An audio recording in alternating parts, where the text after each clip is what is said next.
Airport ground transportation bonds అంటే, ఎయిర్‌పోర్ట్‌కి connect అయ్యే గ్రౌండ్ ట్రాన్స్‌పోర్టేషన్ ఇన్‌ఫ్రాస్ట్రక్చర్ బిల్డ్ చేయడానికి ఇష్యూ చేసే బాండ్స్. గ్రౌండ్ ట్రాన్స్‌పోర్టేషన్ అంటే roads, metro connections, rail links, terminals, taxi and parking infrastructure.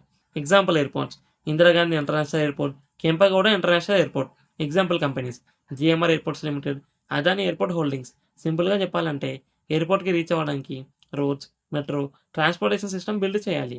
ఆ projects కోసం కంపెనీస్ బాండ్స్ ఇష్యూ చేస్తాయి. ఇన్వెస్టర్స్ ఆ బాండ్స్ కొని మనీ ఇన్వెస్ట్ చేస్తారు. కంపెనీ ఇంట్రెస్ట్ పే చేస్తుంది. మినిమమ్ ఇన్వెస్ట్‌మెంట్ 10,000 నుంచి 1,00,000 వరకు ఉంటుంది. మాక్సిమం ఇన్వెస్ట్‌మెంట్ లిమిట్ లేదు.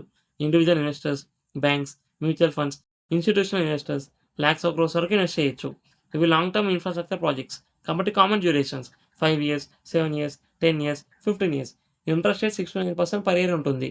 Interest payment options quarterly, half yearly లేదా ఇయర్లీ ఉంటుంది. ఎక్కడ కొనాలి? Stock exchanges like NSC, BSC limited, online brokers లేదా trading platforms like Upstox, Zerodha, corporate bond ప్లాట్‌ఫామ్స్‌లో కూడా కొనొచ్చు.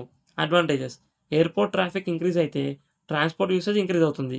Infrastructure sector growth benefit, long term stable income, government support ఉండొచ్చు కొన్ని ప్రాజెక్ట్స్‌లో. Disadvantages: transport project delay possible, construction cost increase risk, passenger traffic తగ్గితే revenue impact, company credit risk. ఇలాంటి financial topics కోసం ఛానెల్‌ని సబ్స్క్రైబ్ చేసుకోండి.